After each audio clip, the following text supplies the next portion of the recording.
अथः षोडशोऽध्याय। कुमारजी आज्ञा गर्नुहुन्छ, हे अगस्त्य मुनि, ध्यानपूर्वक सुन। फेरि कुनै दिन शिवजीलाई वनविहार गर्ने इच्छा भयो र कसैलाई पनि थाहा नदिई श्लेषमान्तक वनमा मृगस्वरूप भई अनेक मृगीहरूका साथमा परम आनन्दले रहन लाग्नुभयो।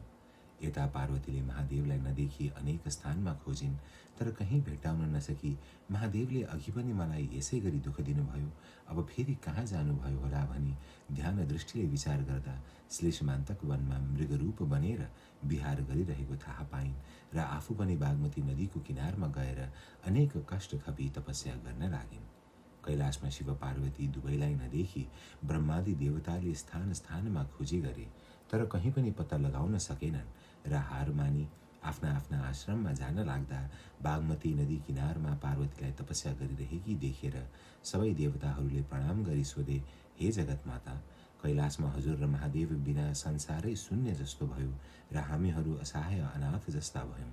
अब हामीमाथि दया गरेर महादेव कहाँ हुनुहुन्छ, आज्ञा होस्। फेरि हजुर पनि यस्तो स्थानमा आएर एक्लै किन बस्नुभएको हो, यी सबै कुरा हामीलाई आज्ञा होस्। यदि देवताहरूको प्रार्थना सुनि पार्वती भन्नुहुन्छ, हे देवता हो, महादेव यतै आउनुभएको हुनाले म उनैको आराधना गरेर यहाँ बसेकी हुँ। श्लेषमान्तक वनको नैऋत्य कोणमा एउटा जङ्गल र सरोवर छ। महादेव त्यही मृगस्वरूप भएर वनविहार गर्दै हुनुहुन्छ। कस्तो मृग भने सुवर्णको जस्तो वर्ण भएको, 3 नेत्र र 1 सिङ भएको मृगहरूको समूहमा सबैभन्दा ठुलो मृगस्वरूप धारण गरेर बस्नु भएको छ।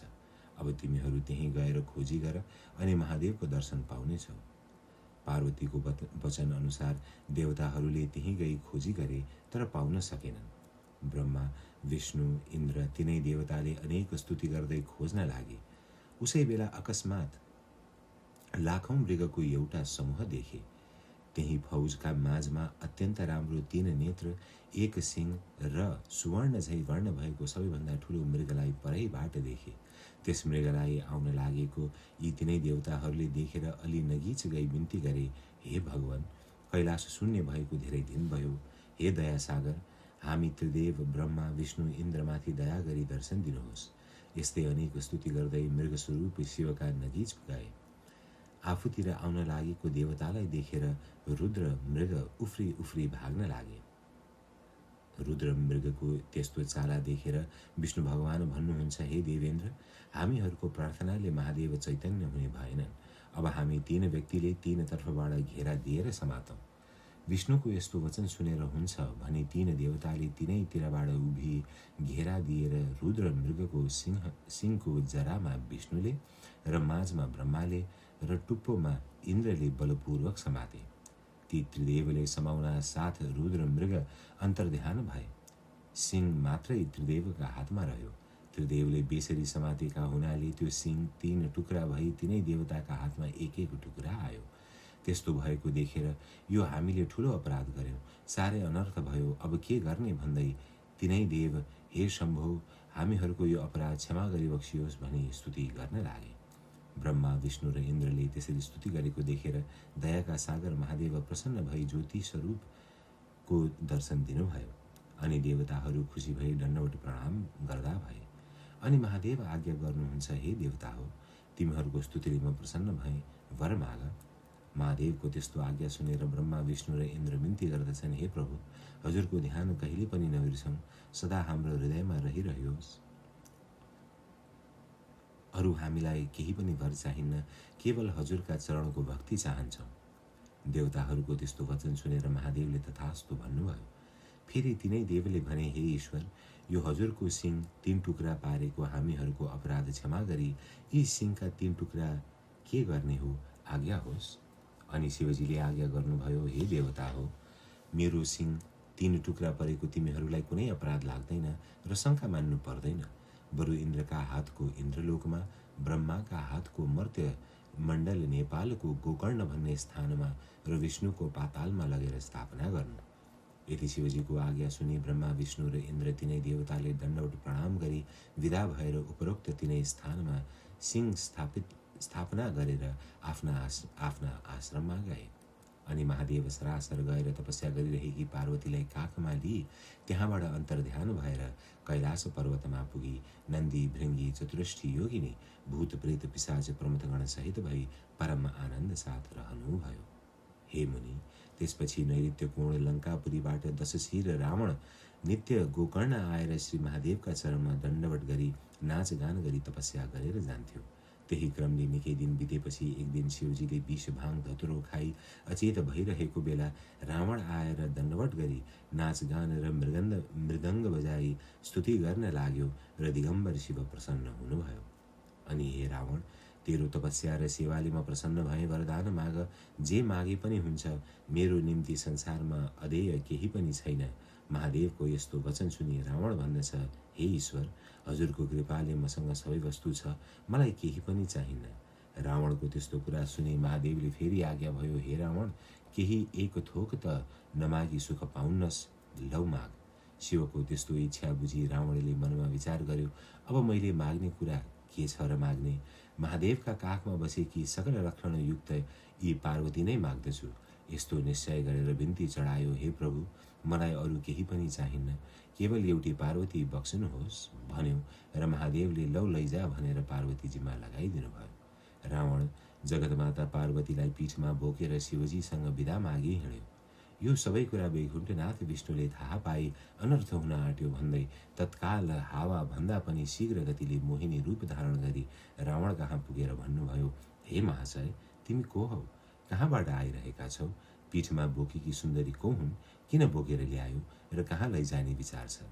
रावणले भन्यो, हे सुन्दरी, लङ्कापुरीको राजा रावण भनेको मै नै हुँ। मेरो तपस्याले प्रसन्न भई महादेवले मलाई आफ्नी स्त्री पार्वती दिनुभयो र यी तिनै पार्वती हुन्। म यिनलाई बोकेर लङ्कापुरी जाँदैछु। यति रावणको कुरा सुनि मोहिनी भन्न लागिन्, हे वीर रावण, के तिमीलाई लाज लाग्दैन? के ती पार्वती हुन्? तिमीलाई छलेर महादेवले मायाद्वारा रचेकी स्त्री दिएछन्। तिमी जस्ता राजा र वीर व्यक्तिले यस्ती स्त्री पीठमा बोकेर हिँडेको कसैले देखे भने के भन्लान्? यी पार्वती होइनन्, तिमीलाई महादेवले झुक्क्याएछन्। बरु पार्वती लैजाने इच्छा भएमा तिमीलाई पार्वती पाइने स्थान बताइदिन सक्छु। सुन, महादेवले आसन गरी राखेको बाघको छालाभित्र साँच्चीकै पार्वती लुकाई राखेका छन्, त्यही मागेर लैजाऊ। यति भनी अनेक हाउभाउ कटाक्षले छोपी मोहिनी रूप विष्णुले कुरा गर्दा रावणको चित्त बुझ्यो र पार्वतीलाई त्यहीँ छोडेर आफू फेरि कैलाश पुग्यो। यता विष्णुले पार्वतीलाई वैकुण्ठ लगी पूजा र सत्कार गरेर राखे। उता महादेव कुचेष्टा भइरहेकै थिए। त्यसै बेला रावण पुगेर बिन्ती गर्यो, हे ईश्वर, हजुरले मलाई छलेर पार्वती भनी मायाले एउटी स्त्री बनाइदिनु भएछ। त्यो कुरा थाहा पाई मैले बाटैमा फालेर आएँ।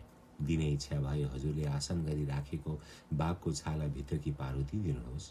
रावणले यति भनेको सुनि महादेवले ध्यान दृष्टिले विचार गर्दा पार्वतीलाई विष्णुले लगेछन् भन्ने थाहा पाई मायाले एउटी स्त्री उत्पन्न गरेर आसन गरी राखेको बाघको छाला भित्रबाट झिकेर लौ लैजा भनेर दिनुभयो। रावण अत्यन्त प्रसन्न भएर माया रचित स्त्रीलाई पीठमा बोकी लङ्कापुरी गयो। यता विष्णुले पार्वतीलाई महादेव कहाँ पुर्याई वैकुण्ठ जानुभयो। कुमारजी भन्नुहुन्छ, हे अगस्त्य मुनि, एक चित्त भएर सुन। एक दिन महादेवले पार्वतीसित सल्लाह गरी मानसरोवर तलाउमा राजहंस भएर जलक्रीडा गर्न जानुभएको थियो। त्यस्तै मौकामा अन्तःपुर नामको नगरमा बस्ने एउटा जालन्धर थियो। त्यसकी वृन्दा नामकी अत्यन्त प्रतिभा स्त्री थिइन्। एक दिन ती दुवै पति पत्नी बसेर ठट्टा गरिरहेका थिए। त्यसै बखत जालन्धर अकस्मात बेसरी हाँस्यो र वृन्दाले सोधिन्, हे स्वामी, किन यसरी हाँस्नुभयो? जालन्धरले भन्यो, हे वृन्दा, तिमी जस्ती सुन्दरी पत्नी अरू कसकी होली भन्ने लागेर हाँसेको हुँ, अरू कुनै कारण होइन। वृन्दाले उत्तर दिइन्, हे स्वामी, म के राम्री छु र? महादेवकी स्त्री पार्वतीलाई देखि के गर्नुहोला? वृन्दाको यस्ता कुरा सुनि जालन्धरले भन्यो, हे स्त्री, यो कुरा सत्य हो। त्यस्तो भए म पार्वतीलाई छल्न जान्छु। यति कुरा गरी मायाले महादेवको रूप धारण गरी कैलाश पुग्यो। पार्वतीले महादेव आउनुभयो भनी सुनको कमण्डलु लिई पाउ धुन ढोकामा आइन् र पार्वतीलाई देख्न साथ महादेव रूपधारी जालन्धर मूर्छा परेर लडो। अनि पार्वतीले ध्यान दृष्टिले विचार गर्दा आफूलाई छल्न महादेवको रूप धारण गरी जालन्धर आएको थाहा पाई द्वारपाललाई भनिन्, हे नन्दी भृङ्गी, यहाँ कोही आए पनि मलाई नसोधी भित्र पस्न नदिनु भनी आफू कसैले नदेख्ने स्थानमा गएर लुकी रिसले चुर भई विष्णुको आराधना गरिन्।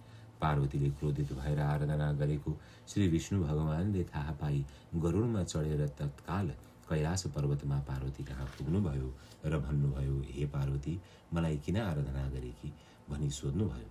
अनि पार्वती भन्दछिन्, हे विष्णु, महादेव जलक्रीडा गर्न मानसरोवर तलाउमा राजहंस भई आनन्द मनाउँदै हुनुहुन्छ। यही मौकामा मलाई छल्न महादेवको रूप धारण गरी पापिष्ट जालन्धर आयो र मैले थाहा नपाई महादेव पाल्नुभयो भनी पाउ धुन बाहिर ढोकामा जाँदा मलाई देख्नासाथ मूर्छा परी भूमिमा ढलेको देख्दा महादेव भए मलाई देख्नासाथ मूर्छित हुनु पर्दैन थियो।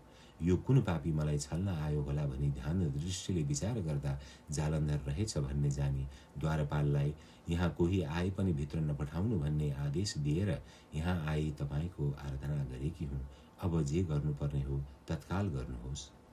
यति पार्वतीको वचन सुनि विष्णु भगवान भन्नुहुन्छ, हे पार्वती माता, पापिष्ट जालन्धरले तपाईँलाई दगा गर्न माया रूप धारण गरेर आएपछि म गएर त्यसकी पतिव्रता स्त्री वृन्दाको सत्य डगाएर आउँछु। यसमा कुनै शङ्का छैन। म पहिले मानसरोवर गएर महादेवलाई यहाँ पठाइदिन्छु। यति भनेर पार्वतीसित विदा भई ठुलो वेगले मानसरोवरतिर जाँदा भए। इति स्कन्द पुराणे केदारखण्डे माघ महात्म्ये कुमारस्थ संवादे श्री स्वस्थानी परमेश्वर्या व्रतकथायां विष्णु मानसरोवर गमनं नाम षोडशोऽध्यायः।